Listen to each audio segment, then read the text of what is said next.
अस्सलाम वालेकुम नाजरीन, पाकिस्तान खबर डिजिटल के programme mind gauge election special के साथ मैं हूं खालिद भट्टी।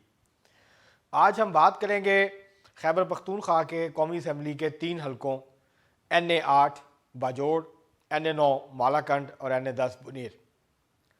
ये तीनों हलके 2018 के इंतखाबात में तहरीक इंसाफ ने जीते थे और 2013 के इंतखाबात में भी इन 3 में से 2 हलके पाकिस्तान तहरीक इंसाफ के उम्मीदवारों ने जीते थे।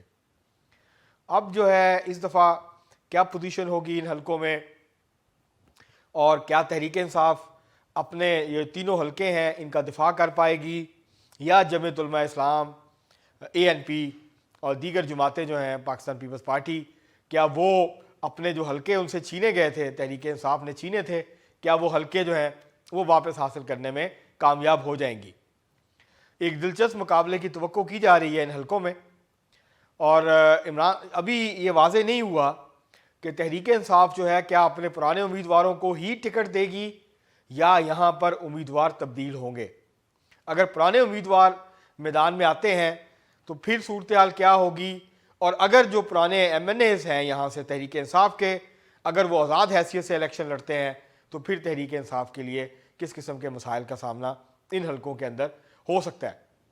लेकिन ये बात तो तय है कि NA 9 मालाकंड और NA 10 बुनेर, ये 2 हलके ऐसे हैं जहां तहरीक इंसाफ जो है वो गुज़श्ता 2 इलेक्शंस में उसने कामयाबी समेटी थी और वहां उनके पास तहरीक इंसाफ के पास मजबूत उम्मीदवार मौजूद रहे हैं।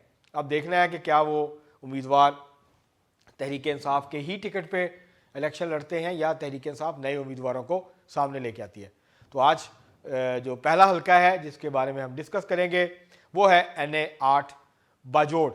ये हलका पहले कबायली इलाका था, कबायली इलाके का हलका था और नाजरीन ये ज़हन में रखें कि कबायली इलाकों में 2002 से पहले जो पॉलिटिकल पार्टीज़ एक्ट है पाकिस्तान का, उसका इतलाक़ नहीं होता था और यहाँ तमाम उम्मीदवार जो हैं वो आज़ाद हैसियत से इलेक्शन लड़ते थे। 2002 से पहले कबायली इलाकों के जो 12 हलके थे कौमी असम्बली के, यहाँ पर आम लोगों को वोट देने का हक हासिल नहीं था। यहाँ पर सिर्फ जो ख़वानीन थे, जो मलक थे और जो मशरान थे, ये मखसूस लोग होते थे 5 से 10 हज़ार, तो ये वोट देते थे। इनके वोटों से MNAs जो हैं वो मुंतखब होते थे और फिर MNAs जो हैं वो फाटा के जो सेनेटर्स थे उनका इंतखाब किया करते थे। लेकिन जब ये फाटा जो है उसको ज़म किया गया और ज़म होने के बाद जो फाटा के हलके थे अब वो खैबर पख्तूनख्वा का हिस्सा हैं, उनको साबका कबायली अजला भी कहा जाता है और ज़मशुदा अजला भी कहा जाता है कबायली। तो उनकी जो 12 नशिस्तें थी वो कम होके हो गई 6, क्योंकि पहले जो है एक खसूसी तौर पे कुछ जो कबायली इलाके थे वहाँ कौमी असम्बली की 2-2 नशिस्तें थी, लेकिन जब ये मरदमशुमारी हुई है तो आबादी के हिसाब से अब ये नशिस्तें कम होके 6 रह गई हैं। तो उनमें से एक नशिस्त जो है वो बाजोड़ है। यहाँ पर कोई एक सियासी जमात जो है वो कभी डोमिनेट उसने नहीं किया। यहाँ मुख्तलिफ सियासी जमातें जो हैं वो कामयाबी या आज़ाद उम्मीदवार जो हैं वो कामयाबी हासिल करते रहे हैं। 2000 यहाँ जो टोटल वोटर्स हैं उनकी तादाद 2,70,000 के करीब है। यहाँ पे कोई 56% के करीब जो हैं वो मर्द वोटर्स हैं और 46% के करीब जो हैं वो ख़वातीन वोटर्स हैं। तो काफ़ी ज़्यादा जो है वो ख़वातीन और उनका फ़र्क है। ख़वातीन का पोलिंग जो है पोलिंग स्टेशंस पे कम वोट पड़ते हैं और मर्दों के जो पोलिंग स्टेशंस हैं वहाँ पर ज़्यादा वोट जो है वो कास्ट होते हैं। 2018 के इंतखाबात की बात की जाए तो यहाँ से तहरीक इंसाफ के गुलदाद खान 34,616 वोट लेकर कामयाब हुए थे। दूसरे नंबर पे 2 आज़ाद उम्मीदवार थे। सरदार खान ने यहाँ से 17,850 वोट लिए थे, जबकि शौकतुल्लाह ने आज़ाद उम्मीदवार की हैसियत से 16,845 वोट यहाँ से हासिल किए थे। ANP के उम्मीदवार भी यहाँ थे। गुल अफजल खान 14,304 वोट थे, जबकि पीपल्स पार्टी के उम्मीदवार और अक्सर TV स्क्रीन पे नज़र आते रहे हैं, आजकल कम नज़र आते हैं, अखुंज़ादा जो हैं वो चट्टान, उन्होंने जो है वो सिर्फ 12,904 वोट हासिल किए थे, इलेक्शन हार गए थे। 2013 में नाज़रीन इस हल्के से आज़ाद उम्मीदवार औरंगजेब खान जो है वो 14,794 वोट हासिल करके कामयाब हुए थे। JUI के पीर मोहम्मद आकिल शाह 12,233 वोट लेकर दूसरे नंबर पे थे, जबकि तहरीक इंसाफ के उम्मीदवार अब्दुल क्यूम 8,239 वोट हासिल करके तीसरे नंबर पे थे। अगर जो है 2018 के नताइज को देखें और उसका तकाबली जायजा लें 2013 से, तो इस हल्के में तहरीक इंसाफ के जो वोट है उसके अंदर अचानक से 26,000 वोटों का इजाफा हो गया था, जिसकी वजह से जो बाकी पार्टियां थी उनके वोटों में भी इजाफा हुआ, लेकिन वो इस कदर ज्यादा नहीं था कि वो तहरीक इंसाफ के उम्मीदवार का यहाँ मुकाबला कर सकते। इस दफा फिर यहाँ पे तहरीक इंसाफ जो है उसकी पोजीशन को इतनी मजबूत नजर नहीं आती, लेकिन देखना होगा कि कौन से उम्मीदवार जो है यहाँ से सामने आते हैं। ये नाजरीन ये बताना भी ज़रूरी है कि JUI फे यहाँ पे जड़ें रखती है मजहबी जमातों में या बाकी सियासी जमातों में। ANP और जमीयत उलमा इस्लाम फजल रहमान ग्रुप जो है उसका यहाँ वोट बैंक मौजूद है, और यहाँ इलेक्टेबल्स भी मौजूद हैं जो कि आज़ाद हैसियत से भी इस हल्के से कामयाब होते रहे हैं। तो अब ये देखना होगा कि इस हल्के से कौन कौन उम्मीदवार सामने आते हैं, क्या कोई आज़ाद उम्मीदवार कामयाबी हासिल करता है, क्योंकि ये भी होता है यहाँ कि आज़ाद उम्मीदवार अपना पैनल बना लेते हैं और फिर वो जो पार्टीज़ हैं उनके कैंडिडेट्स को टफ टाइम देते हैं। तो इस हल्के के बारे में पेशन गोई करना इस वक्त बहुत मुश्किल है कि यहाँ पे कौन जीतेगा, लेकिन तहरीक इंसाफ जो है वो इस वक्त कमज़ोर पोजीशन में नज़र आती है NA8 बाजोड़ में। अब हम बढ़ते हैं NA9 मालाकंड। ये भी पहले मालाकंड कम ट्राइबल एरिया कहलाता था, लेकिन फिर यह मुकम्मल तौर पे जो है वो सेटल्ड हल्का है। और मालाकंड जो है यहाँ अगर आप देखें 1988 से लेकर 1993 तक 3 इलेक्शन लगातार पाकिस्तान पीपल्स पार्टी के उम्मीदवारों ने जीते। 1997 में यहाँ से मुस्लिम लीग नून के उम्मीदवार जो हैं उन्होंने कामयाबी समेटी थी।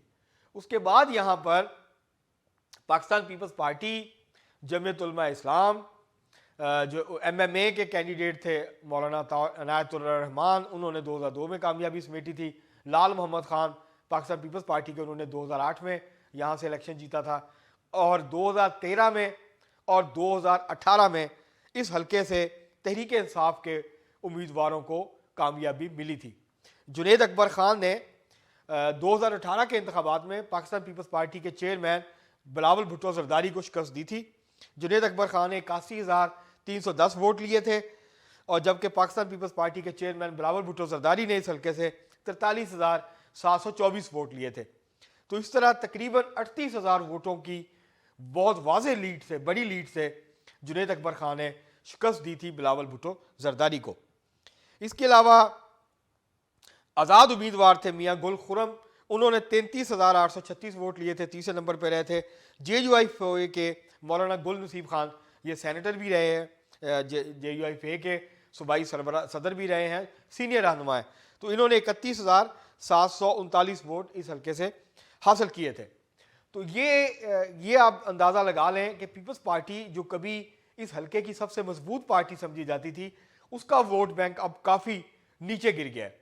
और लाल मोहम्मद खान ने यहाँ से इलेक्शन लड़ा था, लेकिन वो कोई ज़्यादा वोट यहाँ से हासिल नहीं कर सके। तो मुस्लिम लीग नून का भी यहाँ वोट बैंक ना होने के बराबर है। नून लीग के उम्मीदवार 1997 के अलावा जब भी यहाँ इलेक्शन हुआ है तो 3, 4, 5 हज़ार से ज़्यादा वोट जो है वो मुस्लिम लीग नून के उम्मीदवार यहाँ से नहीं ले पाए। यहाँ जमीयत उलमा इस्लाम का वोट है, यहाँ पर जो है वो अब तहरीक इंसाफ जो है वो पिछले 2 इलेक्शंस में सबसे मजबूत जमात के तौर पे, सबसे मकबूल जमात के तौर पे इस हल्के में सामने आई। और जब यहाँ बलदियाती इलेक्शन हुए थे तो उसमें भी तहरीक इंसाफ ने क्लीन स्वीप किया था। तमाम की तमाम जो तहसीलें थी मालाकंड की, वहाँ से तहरीक इंसाफ कामयाब हुई थी। 2013 के इंतखाबात में इस हल्के से तहरीक इंसाफ के जुनैद अकबर खान ही कामयाब हुए थे। उन्होंने इस हल्के से 51,249 वोट हासिल किए थे, जबकि दूसरे नंबर पर JUI फे के उम्मीदवार हाफिज मोहम्मद सईद थे जिन्होंने 22,266 वोट लिए थे। जबकि तीसरे नंबर पर पाकिस्तान पीपल्स पार्टी के लाल मोहम्मद खान थे जिन्होंने 18,000 से कुछ ज़्यादा वोट लिए थे। नून लीग के फिदा मोहम्मद खान ने भी 18,000 से ज़ायद वोट यहाँ से हासिल किए थे। तो मुस्लिम लीग नून को उसी वक्त वोट मिलते हैं इस हल्के से जब यहाँ कोई उनके पास स्ट्रॉन्ग कैंडिडेट हो, वरना यहाँ नून लीग का उस तरह का वोट बैंक नहीं है। पाकिस्तान पीपल्स पार्टी का यहाँ वोट बैंक है, लेकिन जो बतदरीज हर इलेक्शन के साथ जो है वो कम होता गया है। तहरीक इंसाफ का वोट बैंक यहाँ बहुत बड़ा था 2013 और 2018 के इंतखाबात में।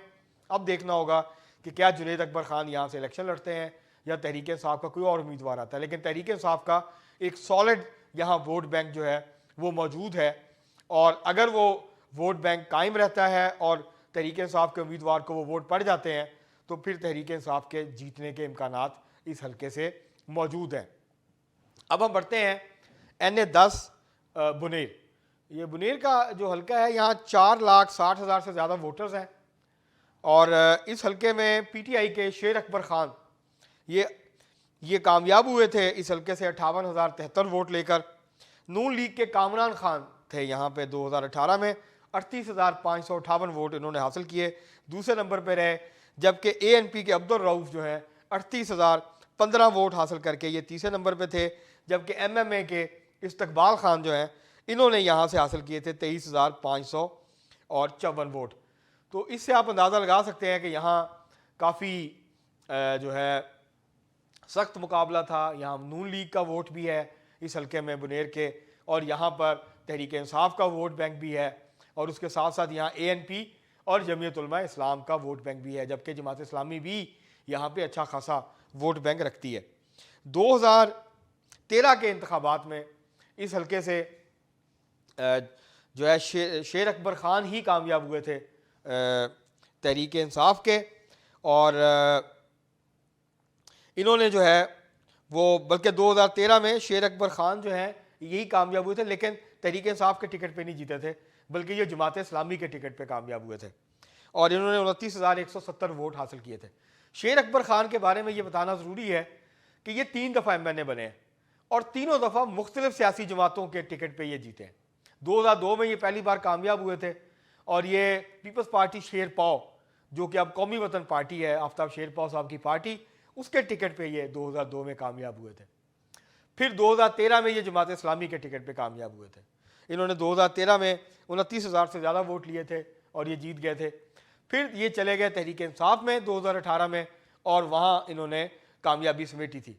तो ये इस तरह से तीनों इलेक्शन मुख्तलिफ सियासी जमातों के प्लेटफॉर्म से जीत के कौमी असम्बली में पहुँचे। अभी इनके बारे में ये वाज़ेह नहीं है कि ये किस पार्टी के प्लेटफॉर्म से इलेक्शन के अंदर हिस्सा लेंगे। अलबत्ता इनका अपना वोट बैंक भी मौजूद है। बुनेर का जो हल्का है, इस हल्के के अंदर अवामी नेशनल पार्टी, जमात इस्लामी, जमीयत उलमा इस्लाम और तहरीक इंसाफ ये मजबूत सियासी जमातें हैं। यहाँ पर बाएं बाजू के एक नुमाया लीडर जो कि वफात पा चुके हैं, फानूस गुजर, अवामी वर्कर्स पार्टी के सदर भी रहे, वो यहाँ से इलेक्शन लड़ा करते थे। 3 इलेक्शन उन्होंने लड़े और तीनों दफ़ा वो 10,000 से ज़्यादा वोट हासिल करने में इस हल्के से कामयाब रहे। तो फानूस गुजर मरहूम यहाँ जो है वो इलेक्शन लड़ा करते थे अवामी वर्कर्स पार्टी के, लेकिन अब वो इस दुनिया में नहीं रहे। अब उनका बेटा शायद सूबाई असम्बली के टिकट के ऊपर इलेक्शन लड़ेगा। तो ये यहाँ ये जो हल्का है, अब यहाँ पाकिस्तान पीपल्स पार्टी में होते थे पहले बैरिस्टर गौहर अली खान, अब वो तहरीक इंसाफ के चेयरमैन हैं इमरान खान साहब की जगह। उन्होंने 2008 में एक इलेक्शन लड़ा इस हल्के से, और वो दूसरे नंबर पे रहे थे 2008 में। यहाँ से ANP जो है वो कामयाब हुई थी। उस वक्त ANP के उम्मीदवार 21,000 से ज़्यादा वोट लिए थे, जबकि जो मौजूदा चेयरमैन है तहरीक इंसाफ के बैरिस्टर गौहर अली खान, ये 18,880 वोट लेके दूसरे नंबर पे रहे थे। तो अब वो इलेक्शन लड़ेंगे तहरीक इंसाफ के टिकट पे। तो तहरीक इंसाफ के टिकट पे अगर वो यहाँ से इलेक्शन लड़ते हैं तो फिर जो शेर अकबर खान है उनको जमात इस्लामी या किसी और पार्टी का टिकट लेना पड़ेगा। जाहिर है बैरिस्टर गौहर अली खान यहाँ से खुद उम्मीदवार हैं और वो मजबूत उम्मीदवार होंगे, लेकिन यहाँ क्योंकि बाकी जमातों का वोट बैंक भी मजबूत है तो एक अच्छा खासा मुकाबला यहाँ पे हो सकता है। यहाँ पर ANP सबसे ज़्यादा दफ़ा इस हल्के से अवामी नेशनल पार्टी जीती हुई है। अवामी नेशनल पार्टी यहाँ से कामयाब होती रही है। अवामी नेशनल पार्टी के अब्दुल मतीन खान यहाँ होते थे जो लगातार 3 इलेक्शन जो है वो इस हल्के से वो जीते थे। तो ये जो है ANP का काफ़ी मजबूत यहाँ पे वोट बैंक है। और इसी तरह अब तहरीक इंसाफ ने भी अपना वोट बैंक यहाँ पे बना लिया। जमात इस्लामी भी यहाँ पे अच्छी खासी जो है उसका वोट बैंक है। अब देखना ये होगा कि जमात इस्लामी से क्या शेर अकबर खान वापस जाते हैं जमात इस्लामी में, और जो उनका वोट बैंक है और इनका पर्सनल वोट बैंक है वो इकट्ठा होगा, और बैरिस्टर गौहर अली खान के साथ इनका एक सख्त अच्छा मुकाबला जो है वो देखने को मिलेगा। तो ये आज के 3 हल्के थे नाजरीन जो हमने डिस्कस किए, और यहाँ ये तीनों हलकों के अंदर 2 हलकों में तो तहरीक इंसाफ जो है वो मजबूत नज़र आती है, उसकी बर्तरी नज़र आती है, जबकि एक हलके में तहरीक इंसाफ की पोजीशन कोई बहुत ज़्यादा मजबूत नहीं है। और अगर कोई सीट एडजस्टमेंट होती है JUI फे, मुस्लिम लीग नून और ANP के दरमियान, तो फिर एक टफ टाइम जो है वो मिल सकता है तहरीक इंसाफ के उम्मीदवारों को इन तीनों हलकों से। आज के लिए इतना ही, बहुत शुक्रिया।